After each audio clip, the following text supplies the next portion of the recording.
नमस्कार, AB star news देख रहे हैं आप और मैं हूं आपके साथ सोहन सिंह। खतरा अभी टला नहीं।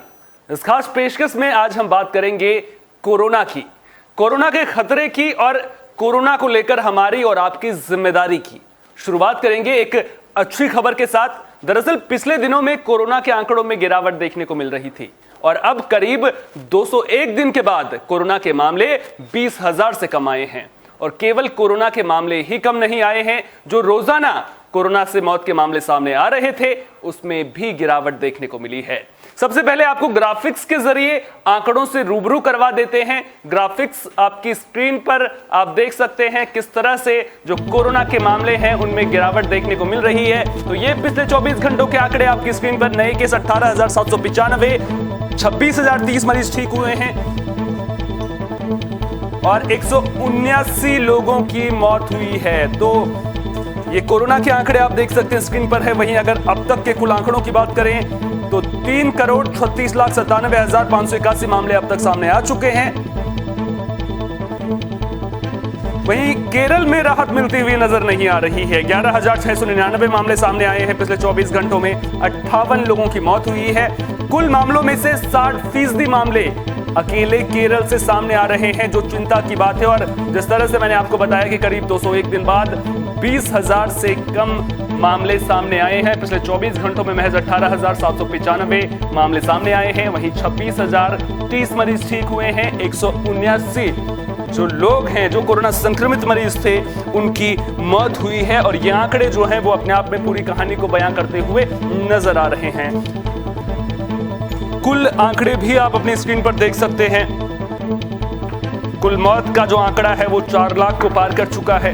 वहीं नए मामले 11,699 अकेले केरल से सामने आए हैं। स्क्रीन पर आप देख सकते हैं किस तरह से जो कोरोना के आंकड़े हैं उनमें गिरावट देखने को मिल रही है।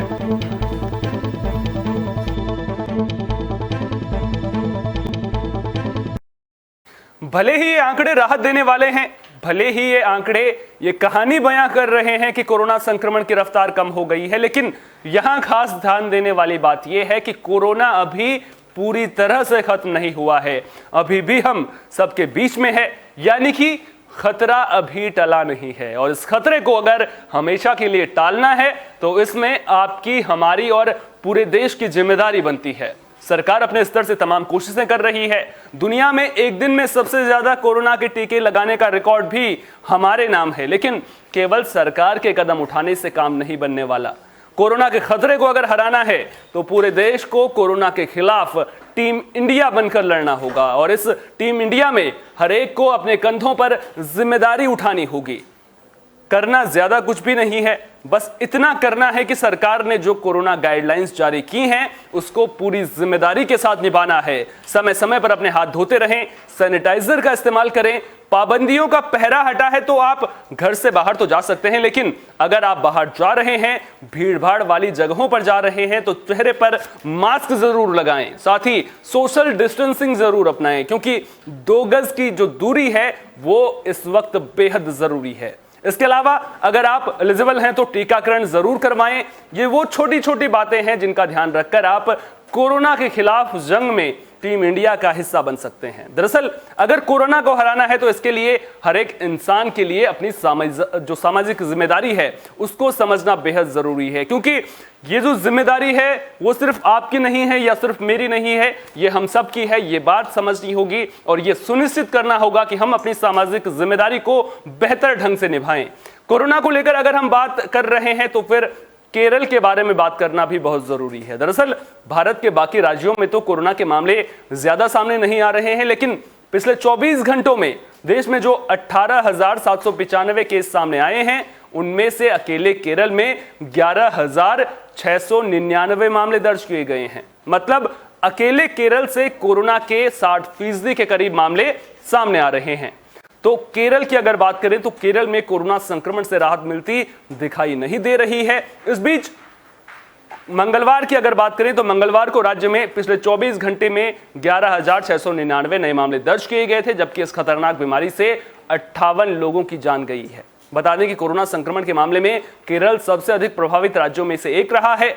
देश भर से दर्ज हो रहे कुल मामलों का करीब 60% अकेले केरल से सामने आ रहा है।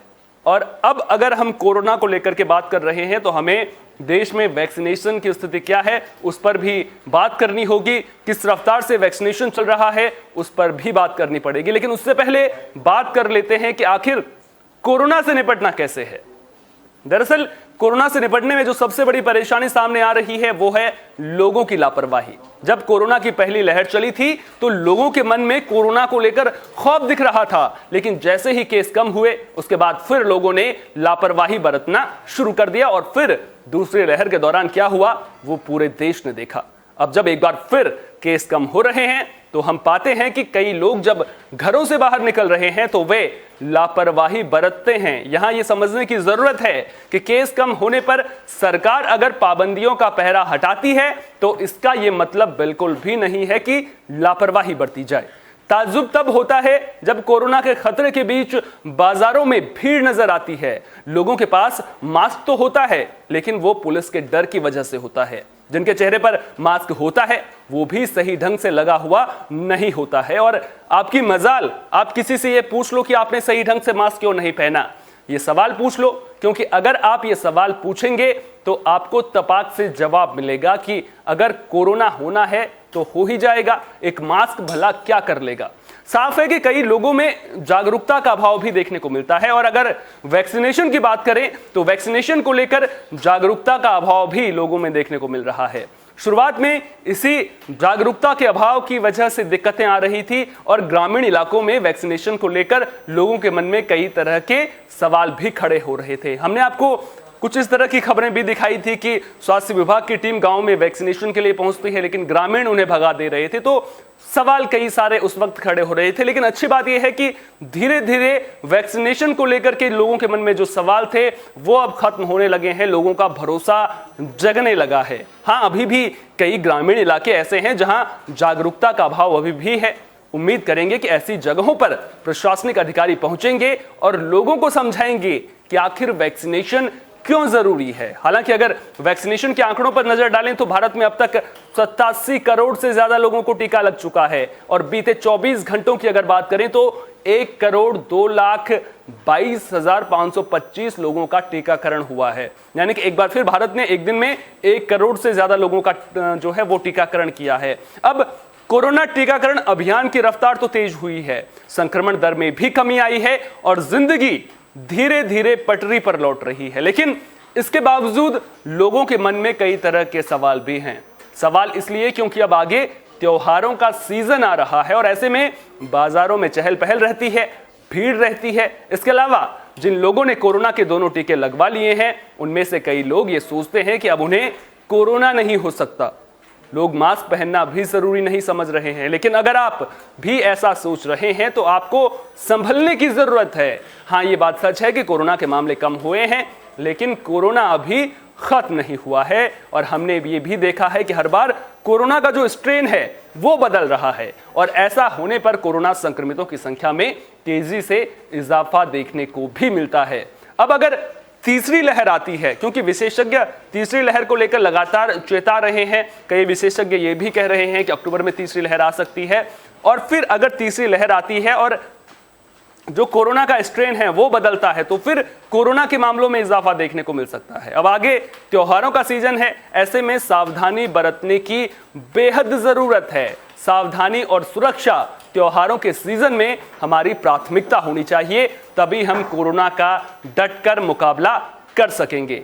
हालांकि कोरोना टीकाकरण अभियान की रफ्तार तेज होने और संक्रमण दर में कमी आने से आम जनजीवन एक बार फिर से धीरे धीरे पटरी पर लौट रहा है। इसके बावजूद जो सवाल हैं उनका जवाब मिलना बेहद जरूरी है और उम्मीद तो ये करेंगे कि त्योहारों के सीजन में लोग सावधानी बरतेंगे, सतर्कता बरतेंगे, तभी हम कोरोना को हरा पाएंगे। उम्मीद करेंगे कि टीम इंडिया की जो भागीदारी है उसमें आप भी शिरकत करेंगे, टीम इंडिया बनकर कोरोना के खिलाफ जंग लड़ेंगे। सब लोग एकजुट होकर जो सरकार की कोरोना गाइडलाइंस हैं उनका पालन करेंगे। बीमारी बड़ी है, घबराने की जरूरत नहीं है, जरूरत है तो बस एहतियात बरतने की। फिलहाल के लिए इस खास पेशकश में इतना ही, दीजिए इजाजत, नमस्कार।